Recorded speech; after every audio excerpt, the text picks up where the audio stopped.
I stood in the doorway of the Riverside Conference Center, adjusting my navy blazer one last time before stepping into what I thought would be a celebration of my wife's success. The quarterly awards banquet for Morrison Associates was supposed to be our night. Rebecca had been working toward this regional manager position for 3 years, pulling 16-hour days and missing family dinners. Tonight was her vindication. I had even bought a new tie for the occasion, something she'd mentioned she liked seeing me wear. What I witnessed in those next 15 minutes would shatter 22 years of marriage and launch me into the most calculated campaign of my life.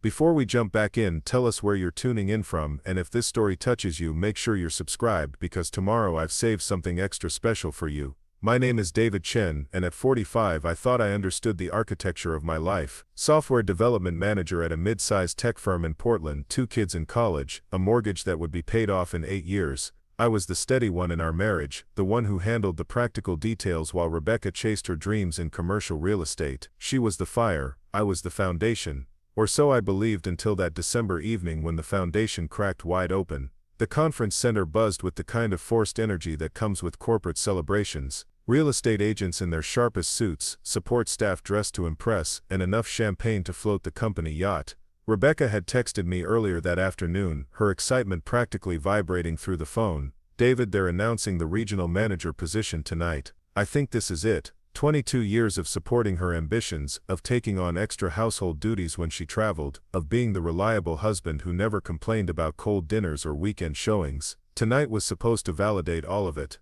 I navigated through clusters of conversations, nodding at faces I recognized from previous company events. Rebecca's colleagues knew me as the supportive husband, the tech guy who understood the demands of sales cycles and client management. I wore that identity like armor, proud of how we balanced our careers, proud of how we made our partnership work despite the challenges. The regional manager position came with a significant salary bump, better benefits, and most importantly, recognition for Rebecca's tireless efforts. She deserved this promotion more than anyone. The ballroom was decorated in Morrison Associates corporate colors, deep burgundy and gold, with round tables arranged around a modest stage where the evening's awards would be presented. I spotted Rebecca near the bar, radiant in a black cocktail dress I hadn't seen before, her auburn hair styled in an elegant updo. She was engaged in animated conversation with several colleagues, her hands gesturing expressively as she spoke. Even from across the room, I could see the confidence radiating from her. This was her element, her tribe, her moment. But as I approached, something shifted in the dynamic around her. The group seemed to part slightly, creating space for a tall man in an expensive charcoal suit. Marcus Brennan, the regional director, had joined their circle. I knew him by reputation more than personal interaction. Mid-50s, silver-haired, the kind of executive who commanded attention without raising his voice. Rebecca had mentioned him frequently over the past year as the company restructured their management hierarchy. He would be the one making the final decision on her promotion. I was still 20 feet away when I saw him lean close to Rebecca's ear, his hand briefly touching her lower back. The gesture was subtle, practiced, almost imperceptible in the crowded room, but I caught it, and I caught the way Rebecca's posture changed, how she tilted slightly toward him rather than stepping away. Their conversation continued, but something about her body language had shifted from professional courtesy to something more personal, more intimate. I slowed my approach, instinct telling me to observe rather than interrupt. Marcus said something that made Rebecca laugh, not her usual professional chuckle but something deeper, more genuine. They were standing closer than necessary, their conversation creating a bubble of privacy despite being surrounded by dozens of colleagues. I watched as he touched her arm while making a point, watched as she leaned in to hear him better, watched as the professional distance between boss and employee dissolved into something else entirely. The announcement came during the appetizer course. Marcus took the microphone with the practiced ease of someone accustomed to commanding rooms full of people. He spoke about growth, about excellence, about the bright future of Morrison and Associates. Then he called Rebecca's name, and the room erupted in applause. She walked to the stage with grace and poise, accepting her recognition with a speech about teamwork and dedication that had the audience nodding in appreciation. I applauded along with everyone else, genuinely proud of her achievement, pushing aside the nagging discomfort from what I had observed earlier. But the discomfort returned during dinner as I watched the subtle dynamics play out across the room. Marcus and Rebecca weren't sitting at the same table, but I noticed how frequently their eyes met across the room, how she would smile in response to some unspoken communication. When she excused herself to use the restroom, he followed a few minutes later. When she returned, there was something different about her expression, a flush in her cheeks that hadn't been there before. The evening progressed with the usual corporate ceremony. Awards were presented, speeches were given, toasts were made. I played my role perfectly. The proud husband celebrating his wife's success, making small talk with her colleagues, deflecting compliments about how supportive I had been throughout her career. But underneath the surface performance, something was crystallizing in my mind. The touches, the glances, the synchronized movements, they added up to a pattern I didn't want to acknowledge. As the formal program concluded, and people began to mingle more freely, I decided to step outside for some air. The conference center had a wraparound porch that offered a view of the river, and I needed a moment to process what I was feeling. The December air was crisp, cutting through the warmth of the crowded ballroom. I stood at the railing, watching the lights reflect on the water, trying to talk myself out of the suspicions that were taking root in my mind. That's when I heard voices from around the corner of the porch, Rebecca's laugh, unmistakable and intimate, and Marcus's voice, lower, more personal than his public speaking tone. I couldn't make out the words, but the cadence of their conversation was unmistakably that of two people who knew each other well, who had shared conversations like this before. I moved closer, staying in the shadows, my programmer's mind automatically shifting into debugging mode. Identify the problem, trace the source, understand the system. Their conversation was quiet, conspiratorial. I caught fragments about schedules, about opportunities, about timing. Marcus mentioned something about the Phoenix conference next month, how it would be a good opportunity for Rebecca to represent the company. She agreed, her voice carrying an enthusiasm that seemed disproportionate to a work trip. They talked about logistics, about arrangements, about how they would coordinate their travel. The conversation had layers, subtext running beneath the professional surface like code comments that revealed the programmer's true intentions. I retreated to the main ballroom before they returned, positioning myself at our table as if I had never left. When Rebecca came back, she was glowing with excitement about her promotion, about the new opportunities it would bring, about the Phoenix conference that would help establish her in her new role. I smiled and nodded and said all the right things while my mind processed the growing evidence that my marriage was not what I believed it to be. The drive home was filled with Rebecca's excitement about her new position, her plans for the regional office, her gratitude for my support over the years. I listened and responded appropriately, while part of my brain ran background processes, analyzing patterns, looking for inconsistencies. When had the late nights become more frequent? When had her business trip started extending an extra day? When had she started buying clothes I had never seen before? The data points were there, waiting to be connected. At home, as Rebecca talked excitedly about her evening while we got ready for bed, I made a decision that would change everything. I would approach this like any complex system problem, gather data, test hypotheses, document everything. If my suspicions were wrong, no harm would be done. If they were right, I would need evidence, not just intuition. I would need to understand the full scope of what I was dealing with before determining how to respond. Rebecca fell asleep easily, the excitement of her promotion and perhaps something else leaving her relaxed and content. I lay awake beside her, staring at the ceiling, planning my investigation. Tomorrow I would start gathering data. I would map the system of deception that I suspected had been operating parallel to our marriage. And if my worst fears were confirmed, I would decide what to do with that information. The next morning, Rebecca left early for work, energized by her new responsibilities. I waited until I heard her car pull out of the driveway, then went to her home office. Her computer was password protected, but after 22 years of marriage, I knew her patterns.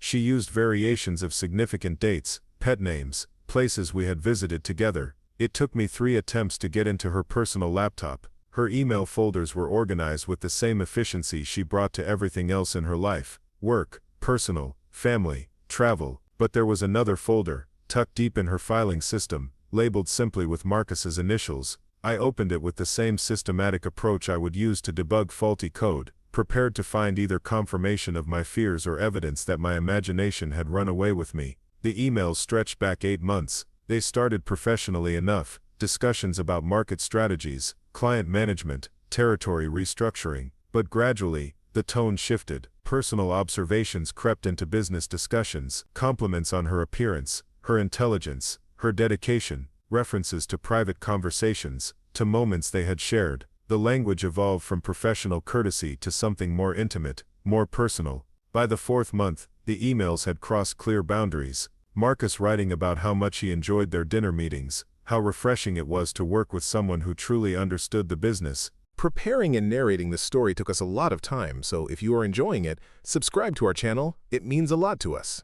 Now back to the story. Rebecca responding with equal warmth, mentioning how much she valued his mentorship, his confidence in her abilities. The subtext was unmistakable, the progression from professional relationship to something else documented in digital black and white. The Phoenix conference was mentioned repeatedly in recent emails, not just as a business opportunity, but as a chance for them to spend time together away from the office, away from the constraints of their professional environment. Marcus had arranged for them to stay at the same hotel, had planned dinners and activities that extended well beyond the conference agenda. Rebecca's responses showed clear enthusiasm for these arrangements, for the opportunity to deepen their relationship. I copied the entire folder to a secure drive, my hands steady despite the emotional earthquake happening inside me. This was evidence, documentation of a relationship that had evolved far beyond what either of them would admit publicly. But I needed more than email exchanges. I needed to understand the full scope of their involvement, the timeline, the extent of the deception. Rebecca's phone records were accessible through our shared family account. I pulled up the past 6 months of data, cross-referencing call logs with her work calendar and travel schedule. The pattern was clear once I knew what to look for: extended phone calls on evenings when she claimed to be working late, text message exchanges that continued well past business hours, frequent communication during weekends and holidays. The business trips told their own story. What Rebecca had described as solo travel for client meetings and territory management were often coordinated with Marcus's travel schedule. They had been in the same cities, staying at the same hotels, attending the same industry events. The timeline painted a picture of a relationship that had been developing in parallel to our marriage, hidden behind the legitimate demands of her career. I spent the morning building a comprehensive timeline, cross-referencing emails, phone records, travel itineraries, and credit card statements. The evidence was overwhelming and undeniable. My wife of 22 years was having an affair with her boss, and it had been going on for at least 8 months. The promotion she had received wasn't just recognition of her professional abilities, it was part of a relationship that had compromised her integrity and our marriage. But as I sat in our home office, surrounded by the digital evidence of her betrayal, I realized that emotional devastation was only the beginning. This wasn't just a personal crisis, it was a professional scandal waiting to happen. Marcus was married with children. Rebecca's promotion could be seen as favoritism, possibly even quid pro quo. The company's reputation, both of their careers, and multiple families were all at risk. I closed the laptop and sat back in the chair Rebecca used every morning to manage her business correspondence. The woman I had loved and supported for over 2 decades had built a secret life that threatened everything we had worked to create together. She had looked me in the eye for months while conducting an affair, accepting my support for a promotion that was as much about her personal relationship as her professional qualifications. The hurt was profound, but underneath the emotional pain, something else was taking shape. A plan. A systematic approach to gathering more evidence, to understanding the full scope of the situation, to determining how to respond in a way that would protect my interests and expose the truth. Rebecca thought she was managing a secret relationship alongside our marriage. She had no idea that her husband had just become an investigator, and that her carefully constructed deception was about to be thoroughly documented and strategically revealed. I spent the rest of the day creating digital copies of everything, establishing secure backup systems, and beginning to map out the network of people and relationships that would be affected when this situation came to light. By evening, when Rebecca returned home with stories about her exciting first day in her new role, I was ready to begin the next phase of my investigation. She kissed me hello, her wedding ring catching the kitchen light, and asked about my day with the casual intimacy of a wife who believed her secrets were safe. I smiled and told her about a challenging software problem I had been debugging, how satisfying it was to trace through complex systems and identify the root cause of seemingly unrelated issues. She nodded with the polite attention of someone whose mind was elsewhere, probably replaying conversations with Marcus, planning their next interaction, anticipating the Phoenix conference that would give them uninterrupted time together. What she didn't know was that her husband had just completed the first phase of the most important debugging project of his life. And tomorrow I would begin gathering the evidence that would expose every hidden function, every concealed variable, every carefully obfuscated line of code in the system of deception she had been running parallel to our marriage. The investigation was just beginning, and I had time, patience, and 22 years of intimate knowledge about how Rebecca's mind worked.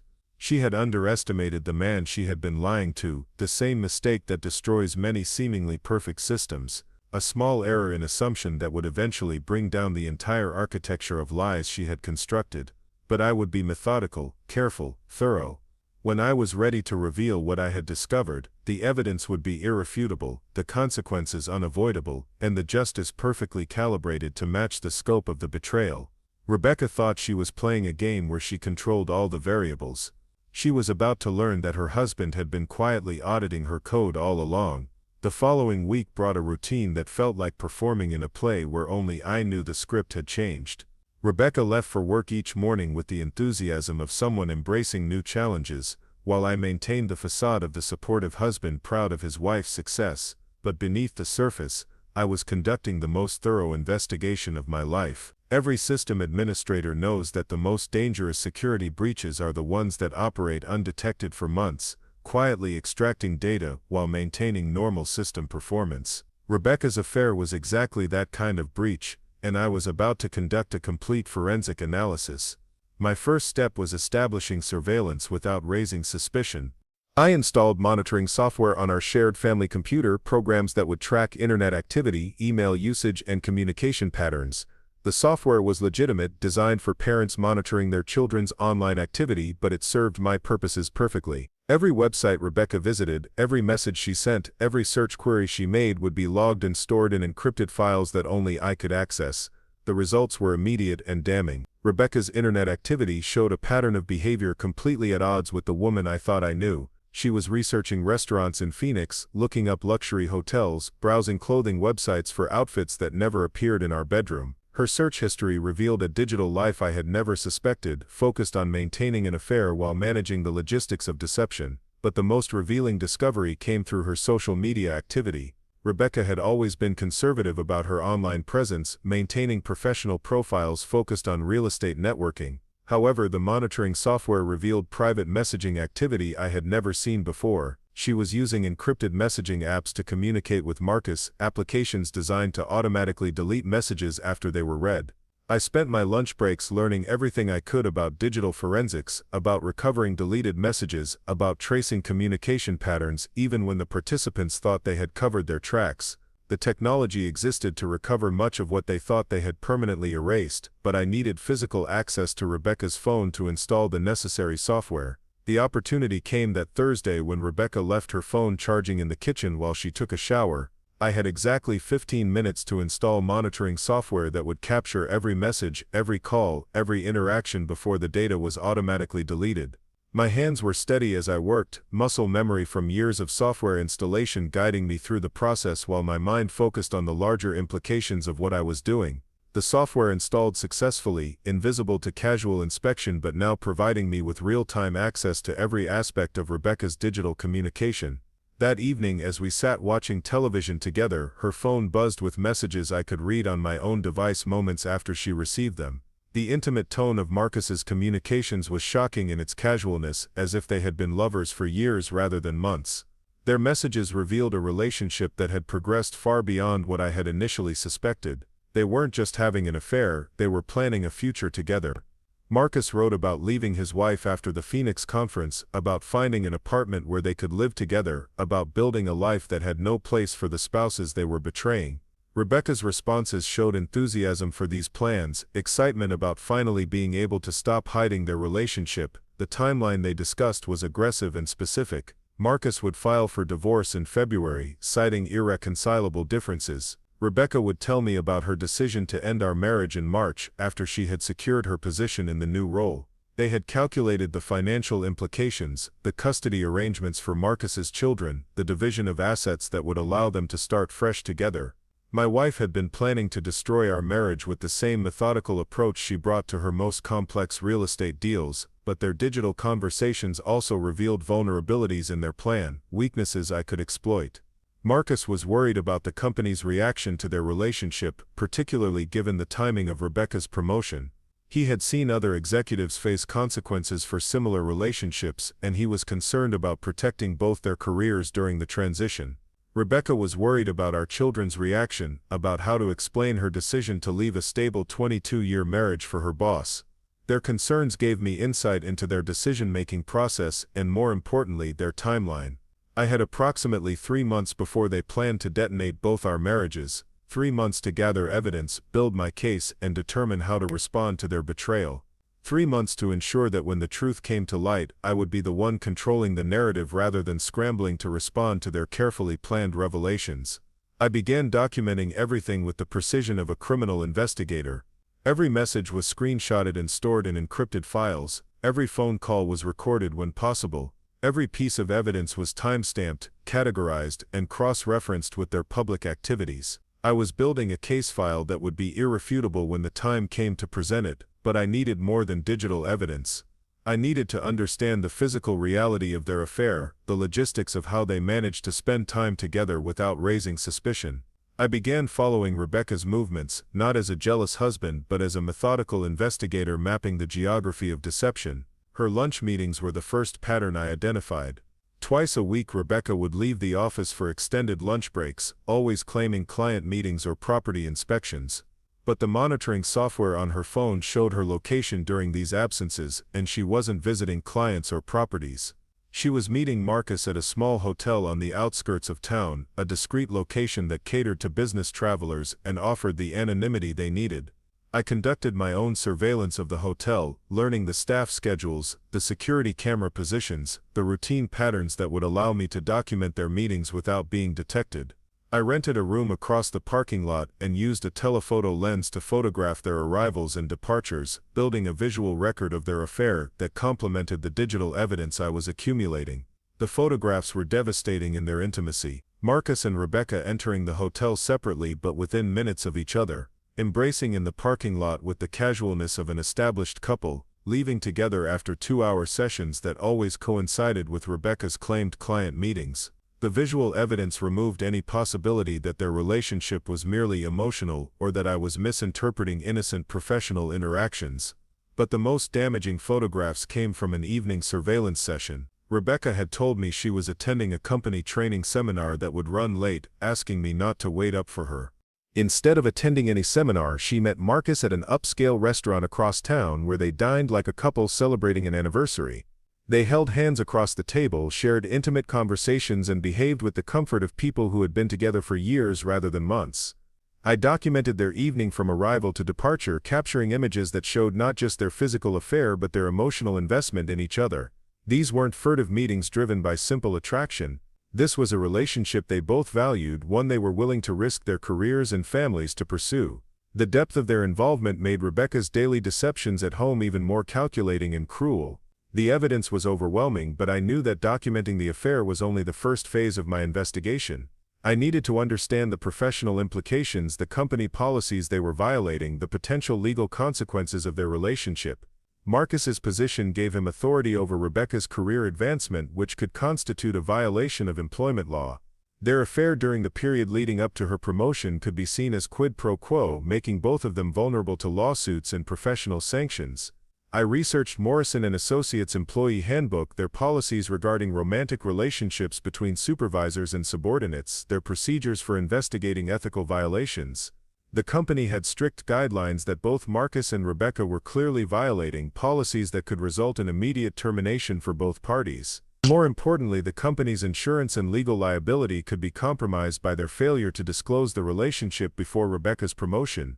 Armed with this knowledge, I began to consider my options. I could confront Rebecca privately, demanding explanations and attempting to salvage our marriage. I could contact Marcus directly, threatening to expose their affair unless he ended the relationship. I could approach the company's human resources department with evidence of their policy violations.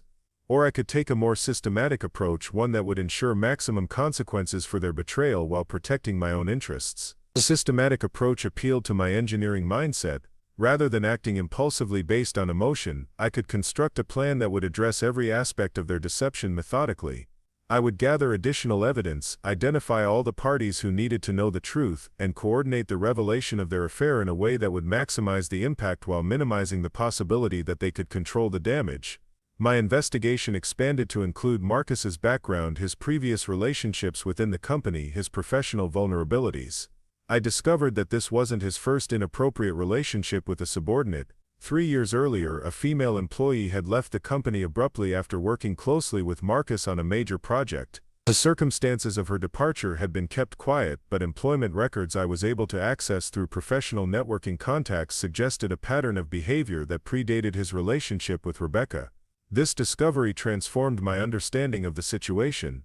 Rebecca wasn't involved with a man who had made a single mistake in judgment. She was involved with someone who had a history of inappropriate relationships with employees, someone who used his position to pursue personal relationships that violated company policy and professional ethics.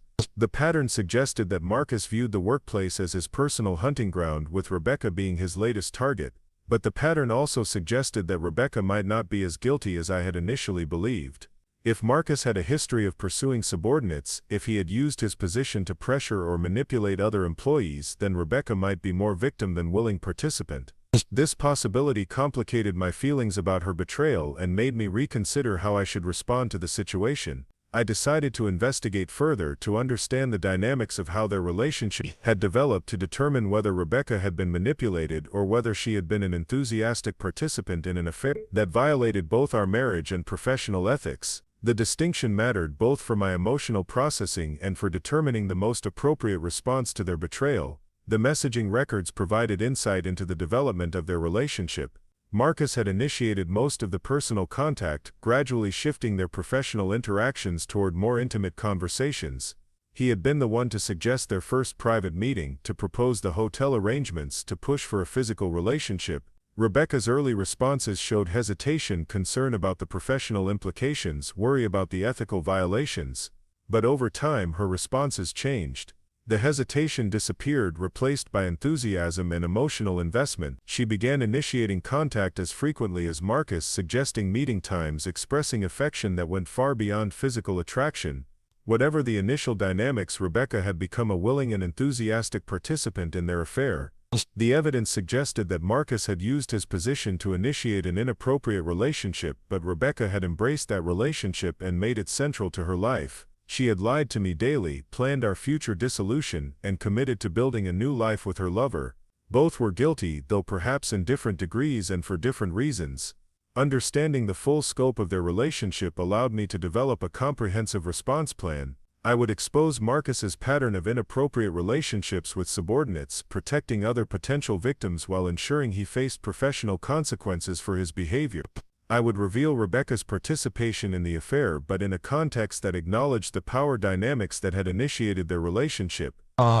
Most importantly, I would control the timing and manner of these revelations to ensure that I wasn't simply reacting to their planned destruction of our marriage. Instead, I would proactively expose their affair in a way that protected my interests, revealed the truth to everyone who needed to know it, and ensured appropriate consequences for their actions. The plan required careful coordination and precise timing. I would need to contact other victims of Marcus's behavior, gather additional evidence of his pattern of inappropriate relationships, and prepare a comprehensive presentation of evidence that would be impossible for the company to ignore. I would need to secure my financial interests, protect my relationship with our children, and ensure that Rebecca couldn't claim ignorance or victimization when the truth emerged. But most importantly, I would need to maintain my emotional equilibrium throughout the process. The investigation had provided clarity about what had happened and why, but it had also revealed the depth of Rebecca's betrayal and the calculated nature of her deceptions. The woman I had loved and supported for 22 years had been living a secret life that included planning the destruction of our marriage. The hurt was profound, but it was now accompanied by a sense of purpose. I had evidence, I had a plan, and I had the time to execute it properly. Rebecca thought she was managing a secret relationship while planning to leave our marriage on her terms. She had no idea that her husband had been conducting a comprehensive investigation of her activities, that every lie had been documented, that every deception had been recorded. The Phoenix conference was still 6 weeks away, their planned timeline for escalating their relationship and beginning the process of leaving their respective spouses. I had 6 weeks to complete my investigation, gather additional evidence, and prepare for the systematic revelation of everything I had discovered. 6 weeks to ensure that when the truth emerged, I would be the one controlling the narrative. Rebecca continued her daily routine, leaving for work each morning with enthusiasm for her new position, returning home each evening with stories about her professional challenges and successes.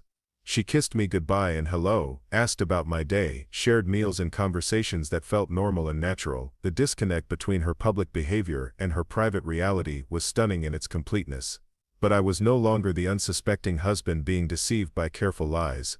I was an investigator who had identified a complex system of deception and was preparing to dismantle it systematically. Every day brought new evidence, new insights into the scope of their affair, new confirmation that my initial suspicions had been correct. The investigation phase was nearing completion, and soon it would be time to move to the next stage of my plan.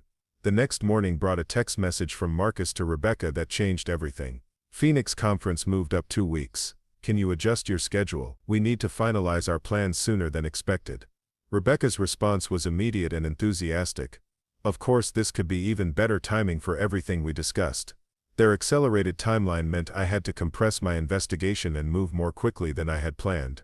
But it also meant that their affair would be exposed sooner, before they had time to implement their carefully constructed plan for leaving their spouses. The change in schedule was an unexpected advantage, giving me the element of surprise while denying them the luxury of additional preparation time. I spent that evening refining my evidence files, organizing the documentation into a comprehensive presentation that would tell the complete story of their affair. Digital communications, photographs, financial records, location data, everything I had gathered over the past month was consolidated into a case file that would be impossible to deny or explain away. The systematic approach that had guided my investigation would now guide my response.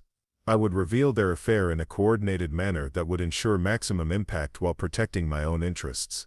The foundation for justice had been built with patience and precision. Now it was time to execute the plan and let the consequences unfold as they deserved. Rebecca had no idea that her secret life was about to become public knowledge, that her careful deceptions had been thoroughly documented, that her husband had become the most dangerous kind of opponent, one with time, evidence, and a methodical plan for exposing the truth. The investigation phase was complete, and the reckoning was about to begin. The accelerated timeline meant I had 48 hours to execute a plan I had been developing over weeks. Marcus and Rebecca's decision to move up the Phoenix conference had actually handed me an unexpected advantage. Instead of having to wait for their carefully orchestrated exit strategy, I could expose their affair while they were still operating under the assumption that their secret was safe. The element of surprise would be mine, not theirs. I began by reaching out to the former employee who had left Morrison Associates 3 years earlier, under suspicious circumstances. LinkedIn made finding her straightforward, and a carefully worded message about potential legal issues at her former company prompted a phone call that confirmed my suspicions about Marcus's pattern of behavior. Sarah Martinez had been subjected to the same progression of inappropriate attention that Rebecca was experiencing, but she had refused to participate in an affair and found her career systematically destroyed as a result. Sarah's story was both heartbreaking and illuminating. Marcus had used his position to pressure her into private meetings, had made her professional life difficult when she refused his advances, and had ultimately forced her resignation by creating an impossible working environment. She had considered legal action but lacked the resources to fight a company with Morrison and Associates' legal firepower. However, she had maintained detailed records of their interactions, documentation that would corroborate the pattern of behavior I had identified. More importantly, Sarah was willing to speak publicly about her experiences if it would prevent other women from facing the same treatment. She had watched Marcus's career advance while living with the knowledge that his success was built on the abuse of his professional position. The opportunity to expose his behavior and protect other potential victims motivated her to overcome her reluctance about revisiting a traumatic period of her life. With Sarah's testimony and documentation, I had evidence of a pattern that transformed Rebecca's affair from a personal betrayal to part of a larger system of professional misconduct. Marcus wasn't just cheating on his wife, he was using his corporate position to pursue sexual relationships with subordinates, creating a hostile work environment that violated employment law and exposed Morrison and Associates to significant legal liability. My next step was contacting an employment attorney who specialized in workplace harassment cases.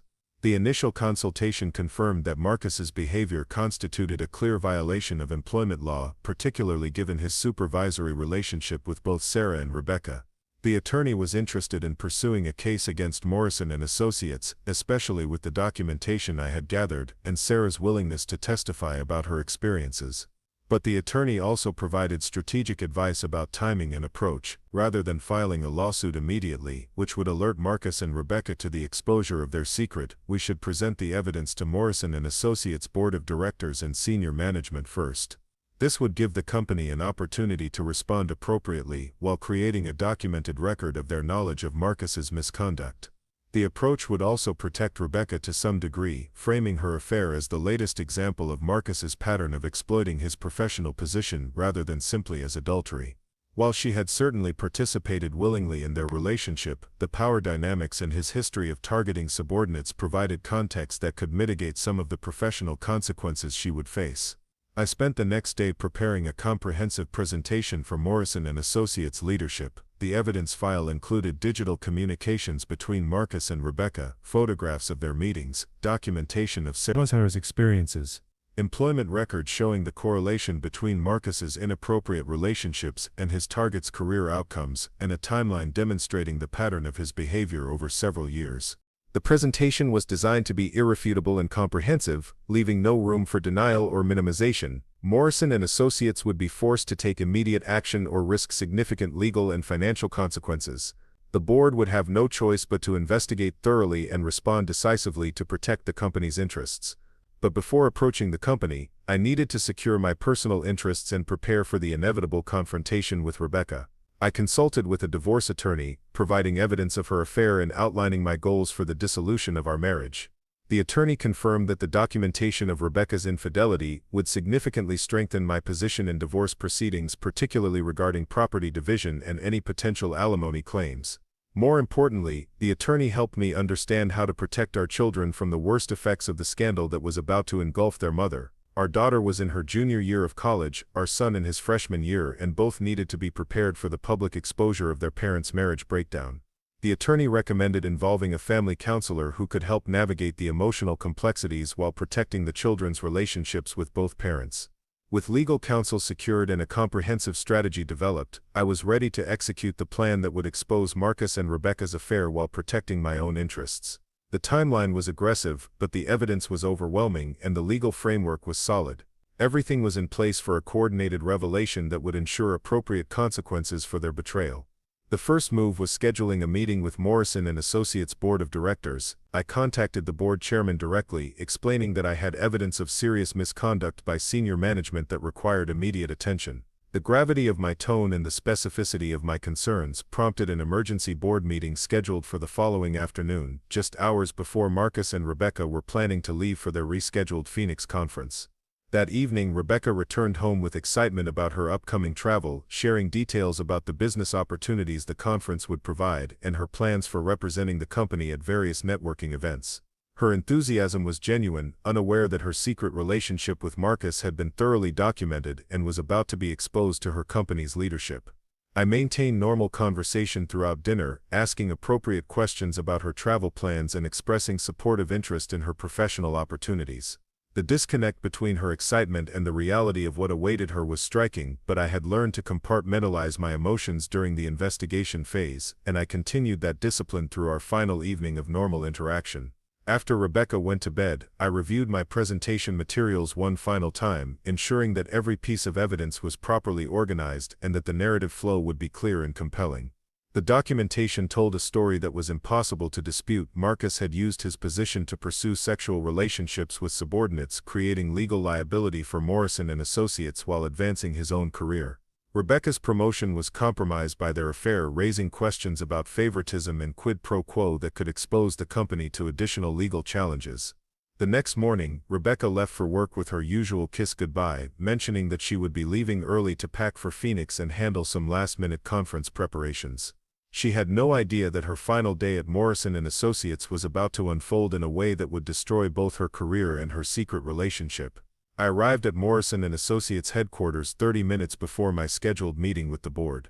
The familiar building where Rebecca had built her career looked different to me now, transformed from a symbol of her professional success to the site where her deception would finally be exposed. I carried a briefcase containing printed copies of all the evidence I had gathered, organized into folders that would allow the board members to review the documentation systematically. The boardroom was austere and intimidating, designed to convey the seriousness and authority of corporate governance. 8 board members were present, including the chairman who had arranged the meeting and several executives I recognized from company events. Their expressions were skeptical but attentive, clearly wondering what kind of evidence warranted an emergency meeting called by an employee's spouse. I began with an overview of what I had discovered, explaining that my investigation had started with concerns about my wife's relationship with her supervisor, but had evolved into documentation of a pattern of professional misconduct that posed significant legal and financial risks to the company. The board members' expressions shifted from skepticism to alarm as I outlined the scope of the evidence I was prepared to present. The presentation took 90 minutes, with each piece of evidence building on the previous ones to create an undeniable picture of Marcus's abuse of his professional position. The digital communications between Marcus and Rebecca were particularly damaging, showing not just their personal relationship but also discussions about using company resources to facilitate their affair and advance Rebecca's career in ways that violated internal policies. Sarah Martinez's testimony, delivered via video conference, provided crucial context about Marcus's pattern of behavior with female subordinates. Her detailed account of harassment, professional retaliation, and forced resignation demonstrated that Rebecca's situation was not an isolated incident but part of a systematic abuse of power that had been ongoing for years. The board members asked pointed questions about the authenticity of the evidence, the timeline of events, and the potential legal implications for the company. I answered each question directly, providing additional documentation when requested and maintaining professional composure despite the personal nature of the revelations I was sharing. The most difficult moment came when the board chairman asked about my motivations for bringing this evidence forward, whether I was seeking revenge against my wife or attempting to damage the company for personal reasons. I explained that while the discovery of Rebecca's affair had been personally devastating, my primary concern was preventing other women from experiencing what Sarah Martinez had endured and ensuring that Morrison Associates addressed the legal liabilities created by Marcus's misconduct. After reviewing all the evidence and consulting privately among themselves, the board reached a unanimous decision: Marcus would be terminated immediately and escorted from the building. Rebecca would be suspended pending a thorough investigation of her role in the relationship and any potential policy violations. The company would launch an internal review of all personnel decisions Marcus had influenced, and they would cooperate fully with any legal proceedings that might result from the investigation. The board chairman thanked me for bringing this matter to their attention and assured me that Morrison Associates would take all necessary steps to address the misconduct and prevent similar situations in the future. He also mentioned that the company's legal department would be contacting me to discuss my wife's employment status and any potential legal implications of the evidence I had provided. As I left the boardroom, I felt a complex mixture of relief, satisfaction, and sadness. The investigation was complete, the evidence had been presented, and appropriate action was being taken. Marcus's career was over, his pattern of abuse finally exposed. Rebecca's affair had been revealed in a context that provided some protection for her while ensuring she faced consequences for her choices. But I also knew that the most difficult conversations were still ahead. Rebecca would be informed of her suspension within the hour, and she would quickly realize that her secret relationship had been discovered and documented. The confrontation I had been avoiding for weeks was now inevitable, but I would be facing it from a position of strength rather than as a victim of her deception. I drove home to wait for Rebecca's return, knowing that our 22-year marriage was about to end in a conversation that would be unlike any we had ever had. The woman who had been living a secret life was about to discover that her husband had been conducting a comprehensive investigation of her activities and that every lie had been documented and shared with the people who controlled her professional future. The phone call came at 2:30 in the afternoon. Rebecca's voice was shaking as she asked me to meet her at a coffee shop near our house, saying that something terrible had happened at work and she needed to talk. I agreed to meet her, though I knew that the terrible thing that had happened was simply the exposure of choices she had made months earlier. Rebecca was already seated when I arrived, her face pale and her hands trembling as she gripped her coffee cup. The confident professional who had left for work that morning was gone, replaced by someone who looked lost and frightened. She looked up as I approached, and I could see in her eyes that she knew I was somehow connected to what had happened. The conversation that followed was unlike any we had shared in our decades together.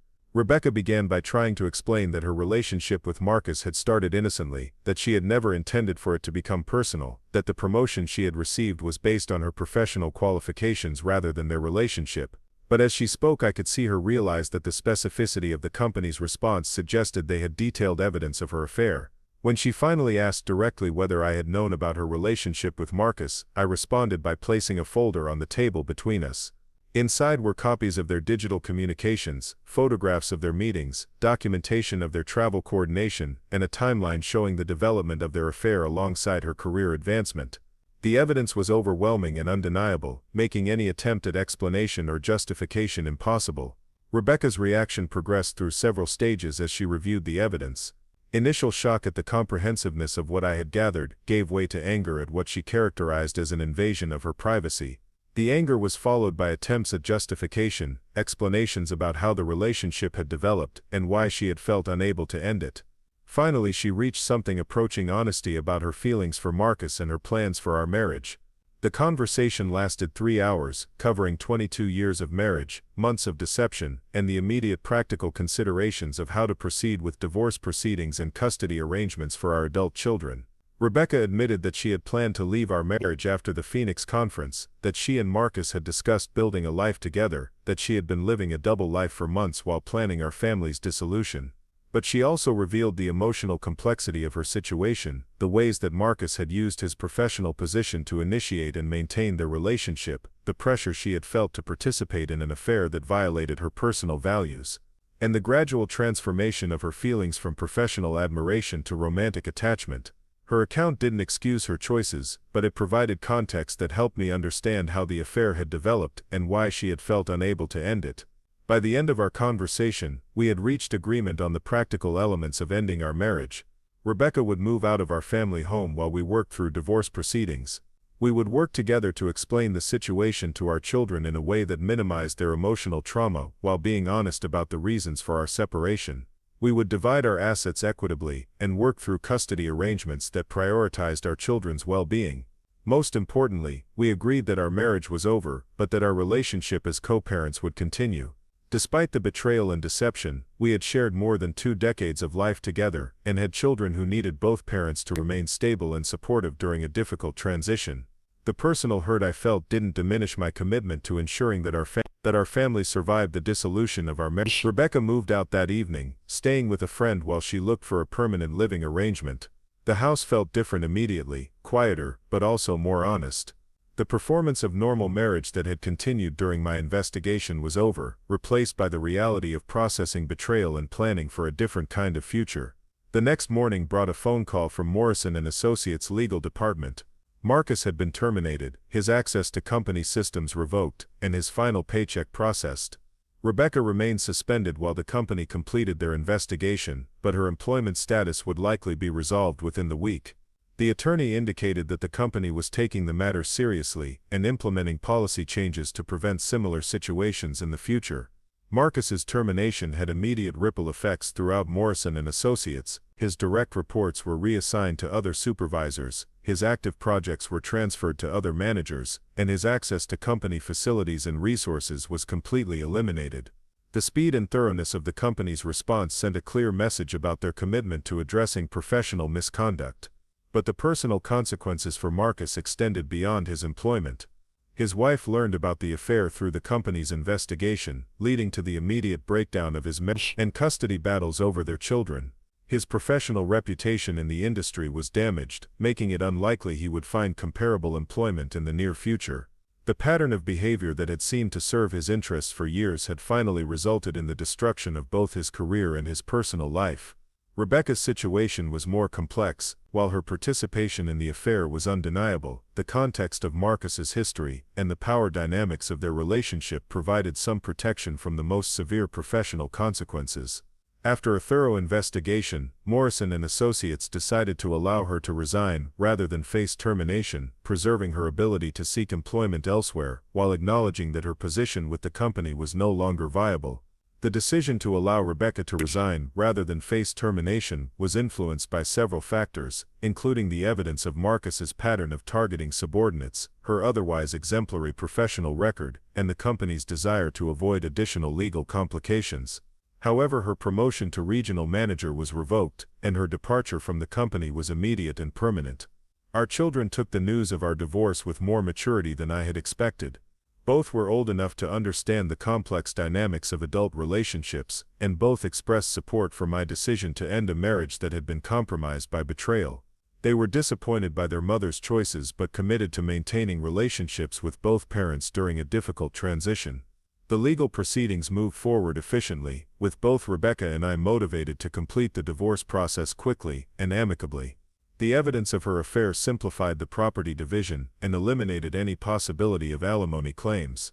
We were able to reach agreement on custody arrangements for holiday visits and family events, ensuring that our adult children would continue to have access to both parents despite our marital breakdown. 6 months after discovering Rebecca's affair, I found myself living a completely different life. The marriage that had defined my adult identity was over, but I had emerged from the process with my integrity intact and my future under my control. The systematic approach I had taken to investigating and exposing the affair had ensured that justice was served while protecting my interests and those of our children. Rebecca eventually found employment with a smaller real estate firm, though at a significantly lower level than the position she had held at Morrison Associates. Her affair with Marcus had professional consequences that extended beyond her termination, affecting her reputation in the industry and limiting her career opportunities. The relationship she had risked everything to pursue ended when Marcus's divorce proceedings became contentious and his financial resources were consumed by legal battles. Marcus never recovered professionally from his termination at Morrison Associates. The circumstances of his departure became known throughout the industry, making it impossible for him to find comparable employment. His pattern of inappropriate relationships with subordinates had finally been exposed, ending a career that had been built on the abuse of professional authority. Looking back on the investigation and its aftermath, I felt satisfied that I had responded to betrayal with justice rather than revenge. The systematic approach had ensured that all parties faced appropriate consequences for their actions while protecting innocent people from similar treatment in the future. Sarah Martinez and other potential victims were protected from Marcus's predatory behavior. Rebecca faced consequences that were proportionate to her choices, and I emerged from the process with my integrity intact. The end of my marriage was painful, but it was also liberating. The deception and performance that had characterized the final months of our relationship were over, replaced by honesty about what had happened and why. I was free to build a new life based on truth rather than managing the complexities of a relationship that had been compromised by betrayal. My investigation had revealed not just personal betrayal but professional misconduct that threatened other women's careers and well-being. By exposing the pattern of behavior rather than simply reacting to personal hurt, I had ensured that the consequences extended beyond my marriage to address systemic problems that could have continued harming others. The skills I had developed as a software engineer had served me well in conducting a thorough investigation and building an irrefutable case. The systematic approach, attention to detail, and commitment to documentation had ensured that when the truth emerged, it was comprehensive and undeniable. Justice had been methodical rather than emotional, and the results reflected that careful preparation. As I settled into my new life, I remained committed to the principles that had guided my response to discovery of the affair. Honesty, systematic thinking, and concern for innocent parties had shaped my investigation and its aftermath. Those same principles would guide my future relationships and professional endeavors, ensuring that I built a life worthy of the integrity I had maintained throughout the most challenging period of my adult life. The months following the divorce brought unexpected challenges and revelations that I hadn't anticipated during my systematic investigation. While I had successfully exposed Marcus and Rebecca's affair and ensured appropriate consequences for their actions, the aftermath proved more complex than simply closing the case and moving on with my life. The ripple effects of their betrayal continued to unfold in ways that tested my resolve and forced me to confront aspects of the situation I had initially overlooked.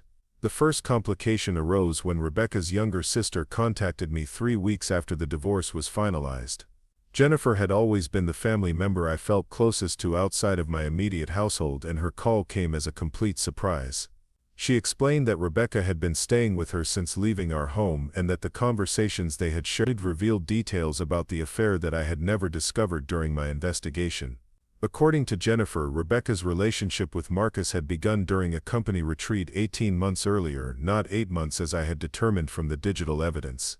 The early months of their affair had been conducted through encrypted communication channels and in-person meetings that left no digital footprint.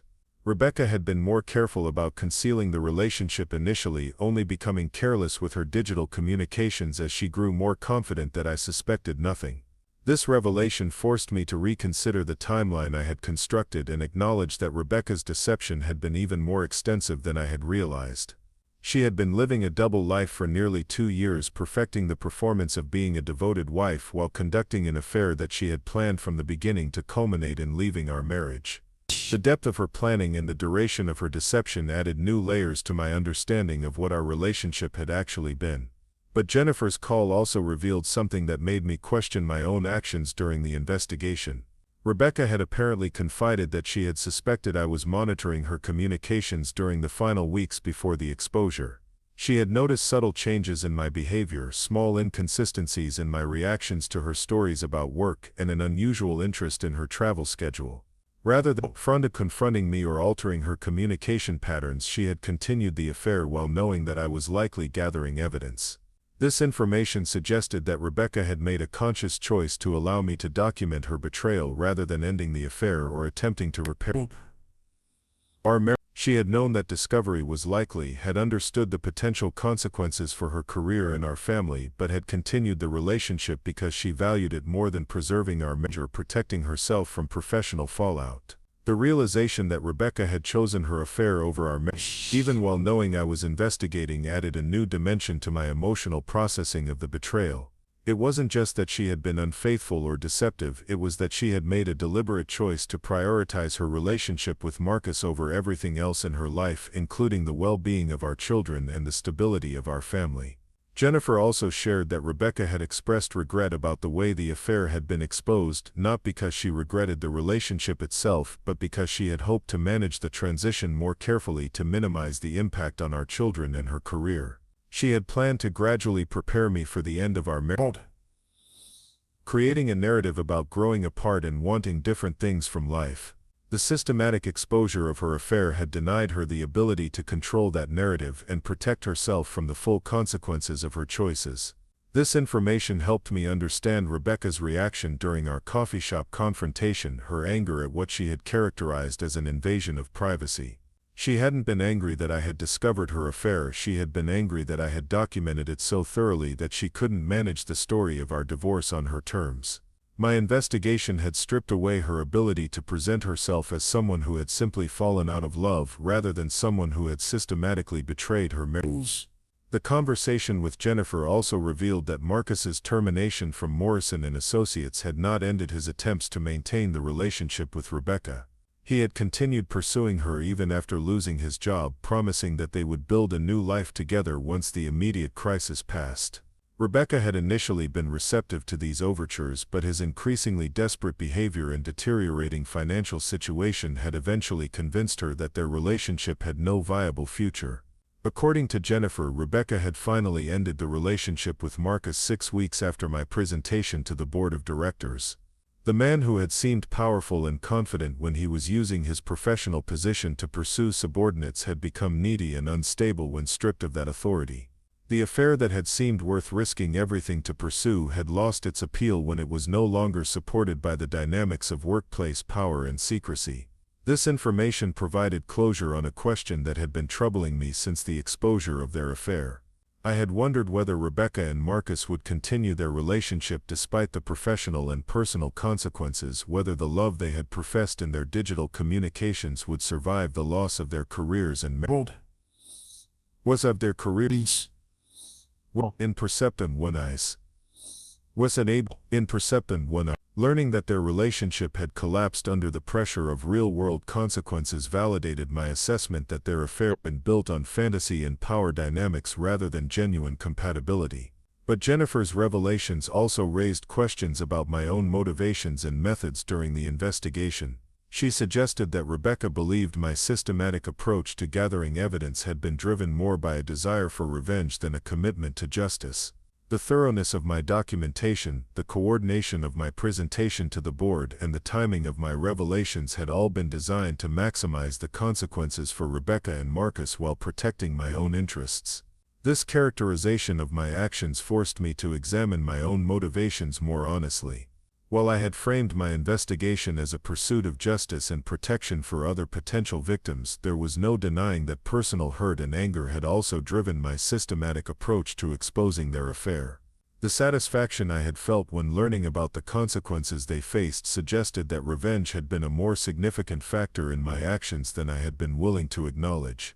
However, even accepting that revenge had motivated some of my actions, I remained convinced that my approach had been more ethical and effective than the alternatives. Rather than confronting Rebecca and Marcus directly in an emotional state, or attempting to sabotage their relationship through manipulation or threats, I had gathered evidence and presented it to the appropriate authorities. The consequences they faced were the natural result of their own choices and the policies they had violated, not arbitrary punishments I had imposed. The conversation with Jennifer also provided insight into how our children were processing their parents' divorce and their mother's affair. Both had initially been supportive of my decision to end the marriage, but they were struggling with the public nature of Rebecca's professional consequences and the impact on her ability to provide financial support during their college years. They understood intellectually that Rebecca's choices had created the situation, but they were also dealing with the practical reality that their mother's career prospects had been significantly damaged. Our daughter had apparently asked Jennifer whether I could have handled the situation differently, whether there had been alternatives to exposing the affair so comprehensively that it destroyed Rebecca's professional reputation. The question suggested that she was grappling with the tension between supporting my right to seek justice and wanting to protect her mother from the ongoing consequences of her choices. Jennifer's account of this conversation made me realize that I needed to have more direct discussions with our children about the decisions I had made and the reasoning behind them. They deserved to understand not just what had happened, but why I had chosen to respond as I had.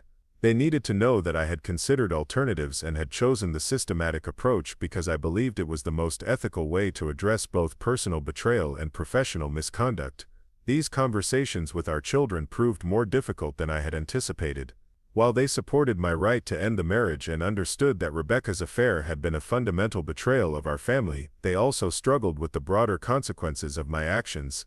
Our son was particularly troubled by the way Rebecca's affair had been exposed, feeling that the public nature of her professional downfall was disproportionate to her personal choices. I explained to both children that my investigation had revealed not just Rebecca's affair but Marcus's pattern of targeting subordinates for inappropriate relationships. I shared Sarah Martinez's story, explaining how my evidence had protected other women from similar treatment and ensured that Morrison Associates addressed systemic problems in their workplace culture.